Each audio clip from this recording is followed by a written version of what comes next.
नई नौतर बहुरिया। इस बार का टूर बेहद थकाने वाला था। रक्षित आज पूरे 15 दिनों बाद ऑफिशियल टूर से वापस लौटा था। आते ही सबसे पहले माँ के कमरे में गया, उनके पैर छुए और देर तक उनका हालचाल पूछता रहा। इधर उसकी पत्नी तब तक चिढ़ रही थी।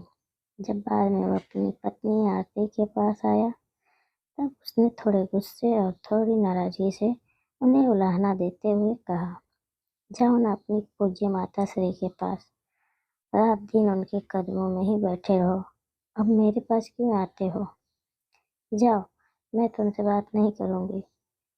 अपनी नई नवेली पत्नी की नाराजगी वाली बात सुनकर रचित थोड़ा मुस्कुराया। फिर उसे आरती की ऐसी नादानी और मासूमियत पर बहुत प्यार आया। उसने आरती को प्यार से अपने पास बैठाते हुए कहा, हाँ तो गया हूँ, अब अपनी पत्नी के पास। अब अपने पति को थोड़ा प्यार करो ना, थोड़ा बोलो बतियाओ ना। ऐसे रूठी रूठी रहोगी तो कह देता हूँ फिर से टूर पर चला जाऊंगा और बहुत दिनों बाद आऊंगा। ना ना ना, ऐसा मत कीजिए, मैं तो आपके बिना मर ही जाऊंगी। कहकर आरती जिस मासूमियत से अपने पति के गले लगी, वह देख रक्षित को अपनी प्यारी सी बीवी पर बहुत सारा प्यार आया। कुछ देर बाद रक्षित ने आरती से चाय बनाने कहा और माँ के पास जाकर बैठ गया। आरती माँ के बेटे को फिर से एक साथ बैठे हुए देखकर चिढ़ने लगी और रसोई में चाय में डालने के लिए इतनी जोर जोर से अदरक कूटने लगी कि लग रहा था कि किचन का स्लेब ही टूट जाएगा। तभी अचानक उसका गुस्सा शांत हो गया जब उसने अपनी सास को रक्षित को समझाकर कहते हुए सुना, बेटा तुम आओ अभी नयो नयो ब्याह हुए हो, तुम दोनों एक दूसरे के लाने ज्यादा प्यार दुलार होवे के चाहिए। जाओ हमरी बहुरिया के तनी बाहर घुमाई फिराई लाओ। यह सुनकर आरती का मन खुश हो गया। फिर उसने बड़े मन से चाय बनाया और साथ में अम्मा जी के लिए 2 पापड़ भी सेक दिए। उसे इतने दिनों में इतना तो पता चल ही गया था कि अम्मा जी को चाय के साथ पापड़ बहुत पसंद है। अम्मा ने भी आरती से खूब लाड जताया और उसे तैयार होकर अपने पति के साथ घूम आने को कहा।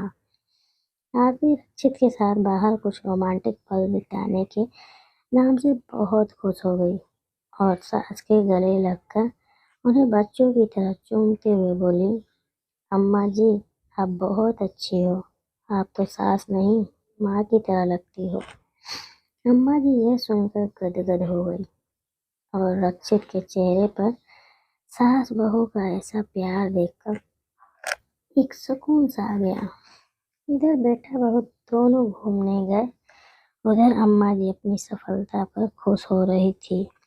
ये अच्छा हुआ जो उन्होंने बहू की नाराजगी वाली बात सुन ली थी और जान गई थी कि अभी बहू में बचपना है, इसलिए उसे माँ बेटे का आपस का प्यार भी खटक रहा है।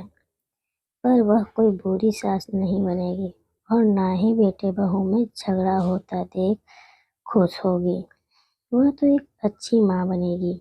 अपने बेटे की माँ तो वह पहले से ही है, अब अपनी बहू की भी माँ बनेगी और अपने परिवार को परस्पर प्रेम और सौहार्द से जोड़े रखेगी। यह सोचकर अम्मा जी रसोई में रात के खाने की तैयारी करने चली गई।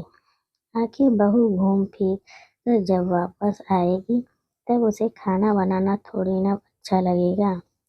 अम्मा जी भी तो कभी नई नौतर बहुरिया थी, तो वो अपनी बहू के मन की बात अच्छी तरह समझती थी।